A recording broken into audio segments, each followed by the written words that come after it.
Eduardo Russo. Lo viejo y lo nuevo que es del cine en la era del post-cine. El cine es una muy curiosa forma artística. Por un lado hay quienes lo siguen considerando, respecto de disciplinas tradicionales, como si fuera un joven recién arribado, y por caminos atípicos o no del todo claros, al mundo de las artes. A veces, aún hoy, en el terreno de diferentes círculos e instituciones, debe pugnar por su consideración como arte con pleno derecho.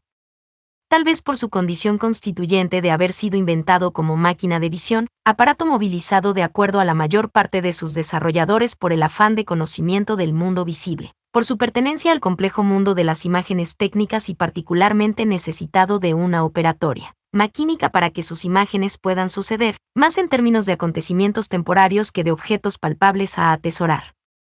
Imágenes en el tiempo y hechas con la misma materia que le otorga un tiempo hecho visible. Rara arte entre las artes. Pero así como por una parte al cine, corriendo los inicios de su segundo siglo de existencia desde la partida de nacimiento otorgada por la difusión del cinematógrafo Lumière, se lo puede observar aún demasiado joven, resulta que por otra ya hace tiempo que para algunos es demasiado viejo. Es célebre la sentencia que parece haber nacido de Antoine Lumière, padre de los hermanos inventores, y que sus hijos compartieron sin dudar. Antoine, organizador de la primera función pública paga, repetía a un azorado Méliès en la noche misma del 28 de diciembre de 1895. El cine es un invento sin futuro, puede ser explotado durante algún tiempo como curiosidad científica, pero fuera de esto no tiene ningún valor comercial. Un capricho pasajero ligado a las modas modernas, que en todo caso perduraría, entre microscopios y aparatos afines, como asistente visual de laboratorios científicos. Más allá de ese ambiguo sentimiento en el inicio, cierto optimismo consustancial a un arte de masas en expansión y acaso también ligado a la fe en el progreso técnico, hicieron dominar a las décadas que siguieron por una impresión, o al menos la voluntad, de una plenitud. Luego de los vértigos y transformaciones de sus dos primeras décadas, el asentamiento de eso que hasta hoy es llamado como cine clásico, fue una experiencia que disimuló en cierto modo esa fragilidad inicial. Pero algo pasaría a mediados del siglo pasado que iba a marcar el inicio de una conciencia abrupta de pérdida, en seno del arte cinematográfico. Más bien fue un conjunto de cuestiones, todas relacionadas, algunas de orden técnico, otras culturales en sentido amplio, y otras de cuño específicamente estético. Esta conciencia de algo que comenzaba a plantear una falla misma en el cuerpo mismo del cine fue agudizada por algunos cineastas y críticos. Abarcaba, según las consideraciones, el campo cinematográfico o bien un terreno mayor que hacía a un ensanchamiento de la iconosfera, ese universo de imágenes técnicas que en aquella década del 50 incorporaba la expansión de la imagen electrónica bajo el modo de la instalación a escala planetaria de la televisión como medio de comunicación masiva, un tanto inadvertidamente, luego de ser considerado como arte decisivo y formador de conciencias y a conciencia en la posguerra y de la mano de movimientos como el neorrealismo italiano, con su propuesta de reconexión reparadora entre cine y mundo, arma fundamental para la reconstrucción del concepto mismo de humanidad entre las ruinas, CFR. La experiencia límite y emblemática, escasamente entendida en su tiempo, de un Razzellini hacia 1948 con Alemania año cero, el cine vivió el drama de un desplazamiento. La misma teoría y la incipiente investigación académica vivieron el sismo que implicó esa ola expansiva de una televisión joven, buscando un lugar que no renegaba de las transacciones con el cine, tomándolo como insumo o como referencia tan decisiva como igualada con aquella de la radio, el periódico o innumerables formas del espectáculo que canibalizó de modo casi espontáneo en su primera década. La naciente filmología, iniciativa disciplinaria multinacional generada en la posguerra, unificó el esfuerzo de psicólogos, filósofos, antropólogos y otros cientistas sociales en el afán de entender el papel del cine en el mundo contemporáneo. Luego del trauma de la guerra, desde 1947 estos venían publicando los resultados de sus experiencias de campo, sus experimentos y sus ensayos en su Review International de Filmology, y había llegado a un punto de apogeo que podría situarse en torno a la publicación del influyente volumen coordinado por el filósofo y profesor de la Sorbonne, Étienne Souriau, en Le Universe Filmique. Allí, acompañado de un cuerpo de eximios colaboradores, Souriau legitimaba al cine, en un mismo movimiento, como forma artística mayor y como fuerza social determinante en el mundo contemporáneo. La impresión de realidad en la imagen cinematográfica, la actividad del espectador, las aventuras del espacio y tiempo en el film, la imaginación, lo fantástico y lo maravilloso, la poesía cinematográfica y la integración de imagen y sonido eran allí examinadas bajo la perspectiva de un halo de plenitud que era el mismo que había sido propio del cine en su periodo expansivo. Extraña consagración, ya que en el mismo instante de un reconocimiento académico ejecutado a la par de un esfuerzo investigativo que, para usar el vocabulario de entonces, cabría denominar de modo cabal como multidisciplinario, aparecían, como veremos poco más adelante, señales de ciertas fisuras ya perceptibles para aquellos atentos a las manifestaciones de modernidad cinematográfica ya frecuentes en la pantalla. Aunque la revista y el instituto siguieran buen tiempo más, el esfuerzo filológico fue de algún modo clausurado en esos años, y ya el acaso más difundido volumen del antropólogo Edgar Morin, Le Cinéma ou l'Homme Imaginaire, bien puede considerarse tanto como un balance póstumo de la filmología, como un estudio preliminar a algunas implicancias antropológico-psicológicas de un análisis del dispositivo fílmico. El cine, de ser un medio estrella y arte mayor en el universo estético del siglo, había pasado a ocupar un lugar acaso más restringido, como máquina de conocimiento, especialmente ligado a la antropología en la misma perspectiva de Morin, quien caracterizaba a su libro precisamente como un ensayo antropológico y como un arte de masas, pero en crisis, vinculado a ciertas dramáticas transformaciones del hombre contemporáneo luego de los campos de exterminio, de la bomba atómica, de la devastación masiva y la amenaza pendiente de una aniquilación definitiva para la cual, en lo técnico, ya estaban dadas las condiciones. Pero por otra parte, el cine ya no imperaba solo en el mundo de las imágenes que aparecían en pantalla. Otras imágenes, destellando más bien modestamente desde pequeñas e inestables pantallas, multiplicaban la experiencia audiovisual, de modo algo incierto, aunque ya evidente. Al inicio de la década siguiente, un pequeño y sugestivo volumen escrito por quien había sido otro de los propulsores de la filmología, Gilbert Coetzee, junto a Pierre Fougeroyas, L'action sur l'homme, Cinema et Televisión, ya marcaba claramente el tránsito desde la consideración de centralidad en el cine, a una iconosfera donde la imagen electrónica, especialmente impulsada en el plano de las masas y las técnicas, tomaba la primacía en lo que se pensaba ya como la acción sobre el hombre. De un medio masivo que iba a configurar desde otro tipo de pantallas la segunda mitad del siglo. De un modo imprevisto pero palpable, en la misma afirmación de un universo audiovisual más complejo que el de la primera mitad de la centuria, un cierto estado de ánimo post-sin se había instalado, desde los mismos inicios de la década del 60, en el seno de las ciencias sociales. Pero eso indicaba solo una arista de las percepciones posibles, desde un campo atento al lugar de predominancia o crecientemente minoritario en el entorno audiovisual que se iba definiendo. Paralelamente, otros signos inquietantes habían marcado, bajo la figura dramática de una muerte del cine, tema que de por sí determinaría otro artículo que, siguiendo sus propios derroteros, lleva necesariamente esta cuestión a otra línea de desarrollo, la de una prolongada idea que acompaña la trayectoria íntegra del pensamiento cinematográfico, esto es, una conciencia de fugacidad, la evidencia de cierta condición efímera inherente a este arte de la modernidad cuyas imágenes se deterioran en el acto mismo de cada proyección, o son acechadas implacablemente por todo tipo de factores degradantes en su misma situación de almacenamiento, a lo largo de periodos de tiempo medidos en pocas décadas. Un arte indudablemente moderno, joven y mal dispuesto al envejecimiento. Un arte del presente, sin duda, pero en definitiva, con poca perspectiva de futuro. Sin pretensión de exhaustividad en el recuento de síntomas, pueden fecharse en el mismo apogeo del estudio científico y humanístico de los filmólogos los primeros síntomas, de algo así como un cierre, bajo la forma literal del grito de una vanguardia tardía. En sus más tempranas intervenciones del periodo presituacionista, un muy joven Guy Debord emitía, en Hurlements en faveur de Sade 1952, su certificado de defunción del cine, en una doble maniobra que pensó superadora tanto del cine convencional como de las manifestaciones cinematográficas consecuentemente vanguardistas del cinema discrepen de sus entonces compañeros letristas, Isidore Isou o Gil Wallman. Más allá del gesto de vanguardia tardía, la negación de Debord en Hurlements era rotunda y abolicionista del cine entero. Si en el film no había aullidos ni tampoco se trataba de Sade, sino que 5 voces alternaban sus enunciados con extensos tramos de pantalla blanca seguidas por lapsos en negro, provocando a los espectadores por la misma evidencia de una situación espectatorial en estado de extrema deprivación espectacular, la propuesta de que el cine se había acabado se lanzaba al rango de consigna. En su conocida formulación de Bordiana, la situación se resumía del siguiente modo: el cine está muerto. El cine está muerto, no puede haber más cine. Para proseguir, luego, con una invitación no menos provocativa, pasemos, si lo desean, al debate.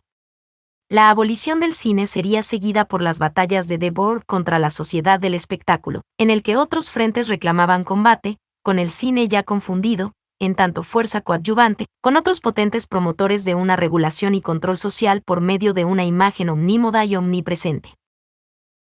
No obstante su virulencia y lo que, luego de varias décadas, puede considerarse como una creciente influencia póstuma, la demanda de Debord por una negación superadora del cine no era una rareza, un fenómeno solitario. Desde un terreno muy distinto y apelando a otras razones, pero entre las cuales había también una crítica consistente al espectáculo convencional, Roberto Rossellini fue uno de los primeros cineastas modernos en arribar, mediante un emprendimiento al que cabe calificar como una verdadera utopía de las artes audiovisuales, a la idea de un posible post-cine que para él estaba a punto de abrirse por medio de la pantalla, de modo especialmente audaz, en el seno de la misma institución televisiva. El año 1963 marca la fecha en que Rossellini abandona el cine. Este es también el año del reflujo evidente del primer nuevo cine de Europa Occidental, la Nouvelle Vague. Es, por otra parte, el año del ánimo crepuscular, enrarecido, que puede advertirse condensado en la aparición de ese filme emblemático de un verdadero canto del cine que fue Le Mépris, El desprecio, de Jean-Luc Godard. En las líneas finales de Le Mépris, un veterano, casi ciego Fritz Lang transmutado en cineasta de ficción cuando ya no podría hacerlo en el mundo real, emite la sentencia: debe terminarse lo que se ha comenzado, y reemprende lo que seguramente es su rodaje final, un cine herido de muerte, en estado terminal. El gesto ficcional de Lang, guionado por Godard, que solo un lustro más tarde emprendería, a su vez, su prolongado alejamiento del cine en pos de los potenciales militantes o reflexivos del video, se corresponde con el pase de Rossellini hacia una imagen electrónica que juzga todo futuro. Cine y televisión. La televisión constituye en la actualidad el más potente y sugestivo de estos dos medios de comunicación porque dispone de una audiencia mucho mayor. La televisión debería ser, por consiguiente, el medio más adecuado para promover una educación integral, es decir, según las palabras de Antonio Gramsci, una nueva Weltanschauung proletaria, un nuevo concepto de vida para el pueblo. El gesto rosselliniano daría lugar a un emprendimiento casi sobrehumano, entre el arte y la pedagogía, como nunca luego se lo volvería a ver en la pantalla de televisión. Planteo que hace pensar que Rossellini fue a la televisión lo que Eisenstein había sido para el cine. Solitarios fundadores de prácticas que intentaron redefinir el perfil de un medio y la misma condición de sus espectadores, aunando imagen y conocimiento. De esa empresa, y de la certidumbre de Rossellini en cuanto a la conclusión de la era del cine, da cuenta tan acabada como emotiva el bello documental de Jean-Louis Comolli, La dernière utopie. Allí puede notarse como si bien comporta un giro rotundo, el pasaje de Rossellini hacia la televisión también puede ser considerado, desde otro ángulo, como la prosecución lógica de lo iniciado en el cine 2 décadas atrás, bajo otro entorno tecnológico, discursivo y de relación con sus espectadores. En ese sentido, cabe pensar la existencia de una dimensión transmediática en su producción, que permite dar cuenta no solo de lo que cambió en esa mudanza, sino también de lo que continuó vigente en plena transformación, mutatis mutandis. Desde aquellos tempranos años 60, por diversos ángulos asomaba ese ánimo crepuscular que hoy se percibe más bien ligado a la clausura de un tipo de cine, y de una idea del cine, que hemos convenido en llamar como clásico. En ese estado de cosas influía, con sensaciones encontradas, una curiosa asunción de ciertas paradojas inherentes a los nuevos cines, tensados entre su agotamiento por la persistencia en los márgenes o su cooptación por un mercado con grandes capacidades de asimilación, transformando los gestos y formas más desafiantes en un novedoso tipo de mercancía. Nada hacía prever la aplanadora imaginaria del nuevo Hollywood de los 70, cuya euforia infanto-juvenil y su arrogancia empresarial de alcance global sería acompañada, en tanto contracorriente, por una cinefilia más bien negra, compartida por muchos cineastas y espectadores. Los años 80 fueron, en su comienzo, llamativamente ambiguos en cuanto al ánimo celebratorio de un nuevo tipo de espectáculo ya unificado, cine televisivo, junto al lamento multiplicado de aquellos que diagnosticaban la definitiva muerte del cine. Podría considerarse al W.M. Wenders de entonces, el de Nick S. Movie, The State of Things o Chambre 666, como un síntoma destacado de aquel estado de ánimo. No parecía entonces tanto cuestión de tecnología, la televisión, el video, como de una avería imaginaria, una potencia imaginaria agotada en el imperio de otras imágenes. Post adquiría, en esos discursos, un indudable sesgo de post-mortem. Pero los años siguientes reenfocaron la cuestión a ciertas evidencias de revolución en las técnicas y las prácticas. De nuevo, extrañamente convincente para muchos, el culto a un progreso técnico y superador de etapas obsoletas. Y así estamos.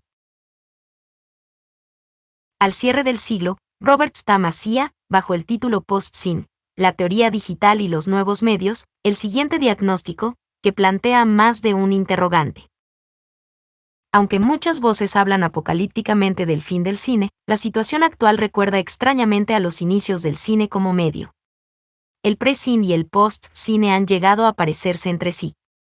Entonces, como ahora, todo parecía posible.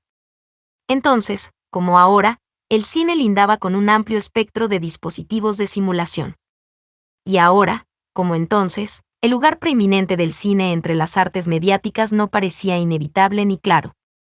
Así como el cine en sus inicios colindaba con los experimentos científicos, el género burlesco y las barracas de feria, las nuevas formas de post-scene limitan con la compra desde el hogar, los videojuegos y los CD-ROM. Stamm pasa revista a las transformaciones abiertas en lo audiovisual por la digitalización creciente, la pérdida de indexicalidad relativa al abandono de la imagen fotográfica tradicional, de origen fotoquímico, los sistemas de recepción tanto hogareños como en sala, las fronteras desplazadas en cuanto a la representación y actividad del espectador. Pero lo hace no sin destacar una curiosa correspondencia. Estas posibilidades han desembocado en un discurso eufórico de la novedad, que en ciertos aspectos remite al que celebró la llegada del cine un siglo antes. La situación que comporta esta euforia de la novedad, como reacción posible a la depresión por lo que se desvanece, también era evocada en este breve fragmento de una conversación con Lev Manovich, a propósito de su entonces reciente The Language of New Media. Peter Greenaway, en una entrevista que nos concedió, decía que todo lenguaje artístico tiene 3 periodos: la aparición, la consolidación y finalmente el declive. En el caso del cine, él ponía como emblemas de cada uno a Eisenstein, Wells y Gader. Respecto de los nuevos medios, ¿cómo situaría su libro en este marco? Es cierto, en la década de los 10 y los 20 se crea el lenguaje cinematográfico clásico, y luego en los 60 se empezaron a repensar sus fundamentos.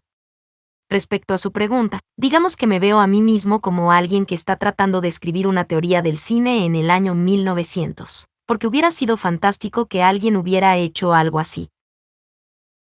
Es difícil establecer estas analogías, pero se podría decir que estamos donde estaba el cine en 1905, ya había cierto lenguaje, pero unos años después apareció algo distinto.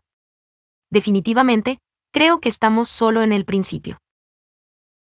Resulta muy interesante que los entrevistadores de Manovich remitan, al introducir su pregunta, al conocido planteo de Greenaway sobre la muerte del cine basado en la hipótesis de un ciclo de vida que cumpliría cada forma artística.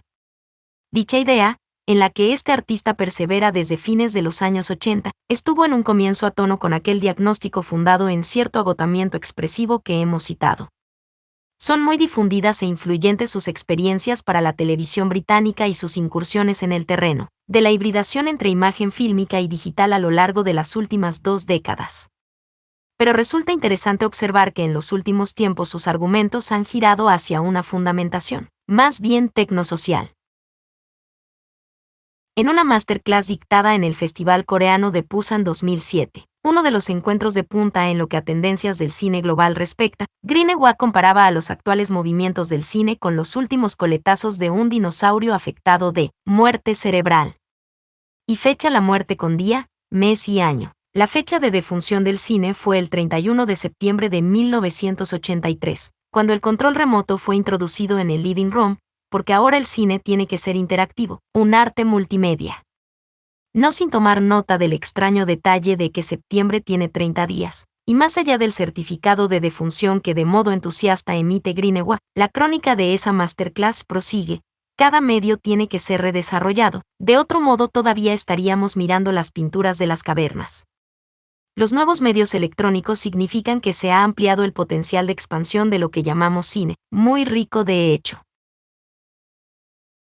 Resulta muy sugestivo que además de las pullas habituales contra un cine al que considera un patético medio adjunto de la pintura, Greenaway no cesa de oscilar entre denominar como cine a la institución representativo-narrativa industrial, canonizada desde los tiempos de Griffith hasta el paradigma del nuevo Hollywood, o llamar así a un arte de la imagen que puede implicar un campo más amplio desbordante de los preceptos de cierto tipo de relato o régimen figurativo.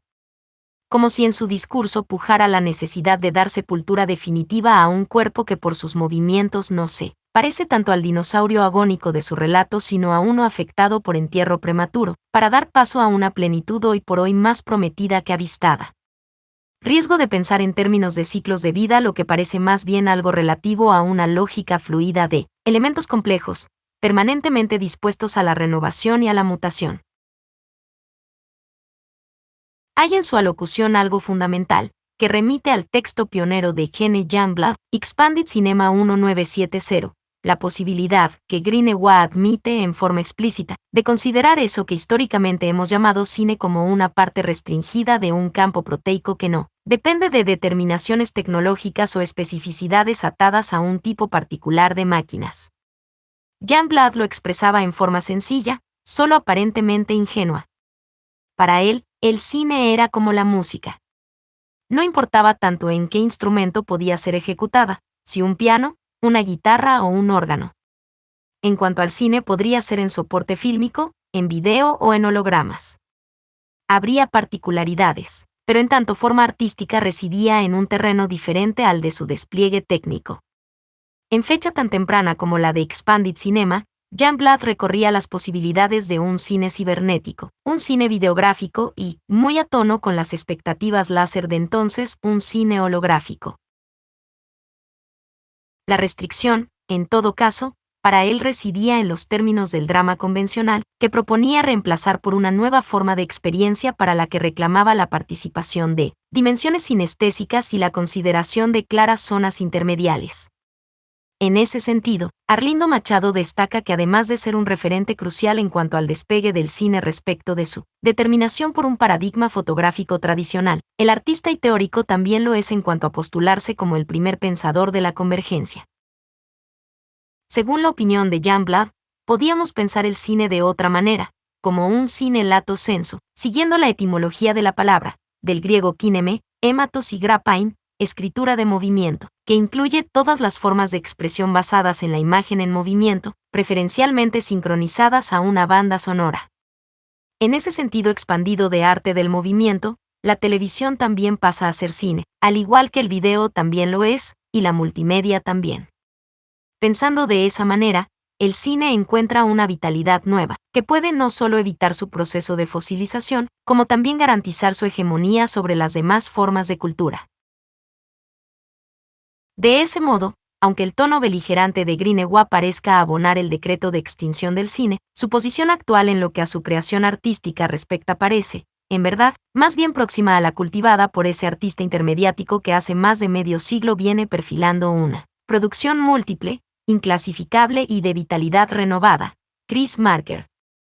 Siempre ha asombrado el modo nada traumático con que Marker ha navegado a lo largo de su vasta carrera los intersticios de distintas formas culturales y artísticas, el libro, la fotografía, el cine, el video, la televisión, el CD-ROM e Internet, demostrando los vasos comunicantes entre territorios que la tradición clasificatoria, sea como ejercicio intelectual, como necesidad técnica o de mercado, insistía en considerar como dotados de una especificidad irreductible. Raymond Beyor, el primero entre hoy muchos otros, ha explorado con minuciosidad estas experiencias que permiten pensar esa compleja constelación que acostumbramos llamar cine, y cómo desafía permanentemente su consideración como un espacio con reglas fijas y fronteras rigurosamente cartografiadas. Empresa de la que ha dado extensa e influyente cuenta a lo largo de 2 décadas, entre otros, en los 2 volúmenes de su L entre Images. Pero a pesar de estos casos, verdaderamente excepcionales, puede observarse que durante largo tiempo la tendencia predominante fue, a lo largo de distintas líneas de estudio, que pueden advertirse desde la comprensión de los medios y el MCLOAN de los primeros años 60, hasta muchos desarrollos de la semiología en su fase expansiva, pensar el cine en términos de cierta especificidad. Evidentemente, eran tiempos de afirmación de una especificidad desde una teoría curiosamente ensamblada con la conciencia, crítica de cierto tipo de asedio a lo cinematográfico proveniente del campo de la imagen electrónica. Melancolía crepuscular o manía liquidadora mediante, más de una metáfora bélica de la lucha entre medios volvió a recrudecer en los lanzamientos de distintas formas, de post-scene. Como si fuera un mundo de esencias vocacionalmente orientadas a la autonomía y a la lucha territorial. Especificidades, mutaciones y convergencia fueron creando un complejo panorama que resulta tentador unificar bajo el prefijo de lo post. Como para ordenar el conjunto, frente a las divergencias o la complejidad de matices en tensión propia de cada hibridación, lo post daría una cobertura general, un barniz superador para cierta modalidad de lo nuevo que, un tanto informe, solo se definiría por lo que decididamente deja atrás. Así, el término matriz de posmodernidad atravesó incontables discusiones de, al menos, el último cuarto de siglo, llegando a ser un término que menta tantas cosas posibles que hace tiempo reclama, luego de su mención, alguna aclaración adicional para dar cuenta de que entendemos, en tal o cual contexto o marco teórico, por posmodernidad. Con el post-scene, acompañado como suele estarlo por la post-fotografía, la post-televisión y otras prácticas post-artísticas y post-mediales en un entorno del que también cabría considerar su dimensión post-histórica, esa posición hace pensar en un corrimiento del concepto al epíteto, en un recorrido que suele elegir el inventario y la generalización antes que la detención en un análisis pormenorizado del que podría surgir alguna noción esclarecedora, como ocurre en el no obstante combativo. Ensayo de José Luis Brea, La era postmedia, con el que uno puede compartir cierto alineamiento ideológico aunque no formule demasiadas precisiones sobre las condiciones de lo post cuando es así invocado. En el ensayo anteriormente citado, Arlindo Machado también llama la atención sobre esta obsesión por las especificidades, que viene de larga data y la manera en que es reexaminada en el interesante Remediations, Understanding New Media, de J. David Boulter y Richard Prusin. De acuerdo a Machado, los autores critican el pensamiento especificante que se instaló en los nuevos medios, según el cual todo lo que no es digital ya era. Es como si fuese una tentativa de promover el núcleo duro del medio digital, demostrando no solo que los medios viejos ya están muertos, sino también que los nuevos medios, realidad virtual, computación gráfica, videogame, Internet, son absolutamente diferentes con relación a ellos. En ese sentido, deben buscar distintos principios estéticos y culturales. Es el viejo argumento de esto mata definitivamente a lo anterior, una historiografía armada con periodizaciones duras y a la manera de salto de vallas, donde una fase quema la precedente.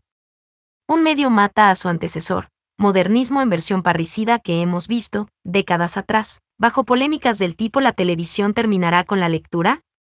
O el célebre malentendido en torno a los argumentos de M. Celoan sobre la muerte del libro o la escritura a manos de los medios de la era eléctrica. La cuestión, como suele suceder, es mucho más compleja. Para Boulter y Grusin, prosigue Machado, ese modo de ver las cosas representa una ingenua manera de retomar el mito modernista de lo nuevo a cualquier costo. Ellos prefieren acreditar que los nuevos medios encuentran su relevancia cultural cuando revalidan y revitalizan medios más antiguos, como la pintura en perspectiva, el film, la fotografía y la televisión. En verdad, los llamados nuevos medios solo pudieran imponerse como nuevos y ser rápidamente aceptados e incorporados socialmente por lo que tienen también de viejos y familiares. ¿Acaso haya en este reverdecer del culto por lo nuevo más que una forma remozada del mito fundador de los modernismos, aquel de un arte o un medio joven que viene a desplazar lo viejo por obsoleto? Sin duda también está el mandato de renovación permanente, propio de la dinámica de mercado, por el cual la obsolescencia planificada es parte de cualquier disponibilidad técnica. De esa manera, no se trata de un desplazamiento de lo viejo por lo nuevo, sino de una intrincación donde, en múltiples niveles, formas y materiales tecnoculturales se reconfiguran con componentes de proporción variable, en los que se entremezclan dimensiones de lo nuevo y de lo viejo, de continuidad y continuidad, de revolución y despliegue progresivo. Hace un tiempo, Brian Winston formuló, en su Technologies of Seeing, un esclarecedor modelo para examinar la complejidad de los procesos de cambio tecnológico, con particular atención a algunos momentos de transición en la historia del cine. De ese modo, la aparición del cine temprano, la introducción del color o los sistemas livianos de filmación en 16 milímetros fueron estudiados bajo nuevas perspectivas. Según Winston, todo proceso de aparición de una nueva tecnología sufre, desde el plano de diseño del prototipo hasta su innovación en el mercado en tanto invento reconocible y su posterior difusión cultural, los efectos de un acelerador y de un freno. El primero, ubicado entre el prototipo y la presentación de la invención en sociedad, es lo que denomina la ley de su necesidad social emergente. El segundo, localizado entre la presentación y su instalación mediante una lógica de usos, obedece a la ley de supresión del potencial radical, esto es, la adecuación de la novedad por medio de la lógica de usos a los horizontes de lo ya conocido. Novedad y cambio negociados y entremezclados en el mundo de los usos y las prácticas, no el de los programas prediseñados ni los manuales de procedimientos, sean técnicos o gerenciales. Así el fonógrafo ideado como auxiliar de oficina dio origen a la música discográfica, o el cine pensado como aparato de laboratorio se lanzó, casi inadvertidamente para sus inventores, a espectáculo masivo en el mismo arranque del siglo XX. Volvemos, en este último tramo, al inicio del artículo que refería a los tiempos tempranos del cine, acechados por una curiosa y fantasmática conciencia de su fugacidad. En un incisivo ensayo reciente, Thomas Althusser, quien como investigador ha realizado un notable desplazamiento desde su especialización temprana como historiador y teórico del cine de los comienzos, a la indagación de los new media, despliega una serie de hipótesis interrogativas bajo el título Early Film History and Multimedia, An Archaeology of Possible Futures. La misma aserción que abre el artículo posee ecos de manifiesto. El espectro que acecha la historia del cine es el de su propia obsolescencia. Adoptando una perspectiva arqueológica, que privilegia el acceso a los estratos del pasado recomponiendo sus articulaciones, antes que apresurarse a establecer orígenes y linajes lineales, Althusser descubre que muchas de las manifestaciones actualmente celebradas como propias de un post-scene revolucionario y original pertenecen, en realidad, a una larga y a veces disimulada trayectoria de las máquinas de visión y audición, que abarca más siglos de los que la clásica historia y teoría del cine está acostumbrada a admitir. En primer término, un examen arqueológico permite advertir que el cine no tiene orígenes. No hay un punto originario, salvo por un mito fundador, que permita establecer que a partir de allí eso es cine. La primera década del cine fue la de una ebullición de inventos técnicos, de prácticas cambiantes, de redefiniciones aceleradas de un conjunto de aparatos que contaban con la posibilidad de visualización de imágenes dotadas de movimiento aparente, pero entremezcladas con toda clase de experiencias de tipo espacial, de actividad performática de músicos y bonimenters, explicadores, de intercalación de films y números en vivo, en salas multipropósito. Pero además el cine temprano estuvo compuesto por otra expansión olvidada, en tanto sistema de conocimiento por lo visual. Mucho de lo que consideramos como perteneciente al cine temprano y así a la historia del cine no fue inicialmente intentado o puesto a ejecutarse en una sala de cine, películas científicas, médicas o de entrenamiento, por ejemplo. Al mismo tiempo, ciertas muestras del cine de los comienzos como la vista, las actualidades, o muchas otras formas de películas o géneros, inicialmente se apoyaron en técnicas de visión, hábitos de observación que tuvieron que ser disciplinados para hacerlos encajar en la sala de cine y hacerlos pasibles de una recepción colectiva de públicos. a lo largo de su historia, signada por muchas más crisis de las que suele admitir la consideración de una historia lineal y tendiente a destacar sus momentos de estabilización, el cine incurrió en numerosas tentativas de expansión hacia lo multisensorial, hacia el incremento de su inmersividad o la redefinición radical de sus contextos de producción o recepción. ¿Acaso la más aceptada es la transición del mudo al sonoro? Y en menor medida, ya que concurren allí factores más dispersos, la redefinición relativa a su convivencia transaccional con el medio televisivo en los tempranos 50. Pero vale la pena atender, por ejemplo, como propone el Sasser, al fenómeno de los drive-ins, los autocines, como curioso modelo de exhibición pública pero con los espectadores encapsulados en espacios privados, con la intimidad cercana al encuentro con el televisor que ya esperaba en casa. Además, con el automóvil como compleja parte de un dispositivo cinematográfico ampliado. Las prácticas siempre tendieron a ser más mutables e inestables que su relato a posteriori. Y siguen siéndolo para cualquier atento observador del presente. Lo que esto sugiere es que las diferentes maneras en que la imagen en movimiento, en su forma electrónica multimedia, está hoy rompiendo el marco y excediendo, si no saliendo incluso, de la sala de cine, indican que podemos estar retornando a las prácticas del cine de los comienzos, o que podemos estar en los umbrales de otra poderosa emergencia de disciplinamiento y de priorización normativa de un estándar multimedia sobre los otros. El Sasser sugiere reformular, por otra parte, la clásica pregunta baciniana que es el cine, reemplazándola por la más cuidadosa de lo situacional: ¿cuándo es cine? Si aceptamos que el cine no tuvo orígenes fechables en términos absolutos, sino nudos a partir de los cuales se cuentan puntos de partida, pero con variables grados de convención, puede admitirse que la cuestión de su término dependerá de coordenadas igualmente complejas, y que hasta incluso lo estemos planteando mal en términos de cierre neto y definitivo. No hay fronteras duras, sino zonas intermediáticas de densidad e hibridación variable. El autor propone considerar que, a lo largo de su prolongado recorrido, el cine ha multiplicado permanentemente su existencia. Aún antes de la llegada de la digitalización, era obvio que el cine siempre había existido también en lo que uno puede llamar un campo expandido. Campo expandido en el sentido en que hubo muy distintos usos de la cinematografía y la imagen en movimiento, tanto como otras tecnologías de registro y reproducción asociadas con él, más allá de las industrias del entretenimiento. Lo que es nuevo, y quizás una consecuencia de los nuevos medios digitales, es que ahora estamos deseosos de otorgar a esos usos el estatus de historias del cine paralelas o de paralaje.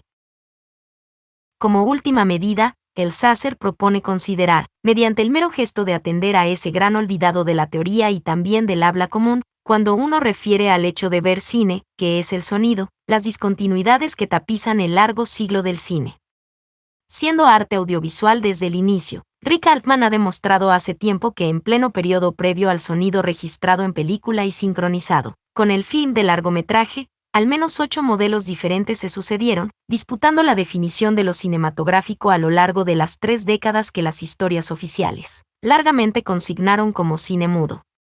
El cine como foto, música ilustrada, vaudeville, ópera, cartoon, radio, fonografía y telefonía fueron modelos lanzados en ese tramo y que hasta gozaron de esplendores pasajeros como nuevos rumbos para esa práctica polimorfa. Más que historia, historias, como quería Goddard, con una S. Luego, estos modos divergentes, cambiantes, del cine fueron sepultados en los archivos como caprichosos desvíos o meros fracasos, para resurgir en las últimas décadas como muestra de la extrañeza y complejidad de una producción de la vida contemporánea que no debería dejar de lado cualquier interesado en entenderla. ¿Acaso podría sostenerse que nuestros presuntos post-cines son parte de un cine dicho de otro modo, que más allá de metamorfosis varias, sigue tratándose de ese mismo cine que alguna vez Jean-Luc Godard consideró, ni un arte, ni una técnica, un misterio?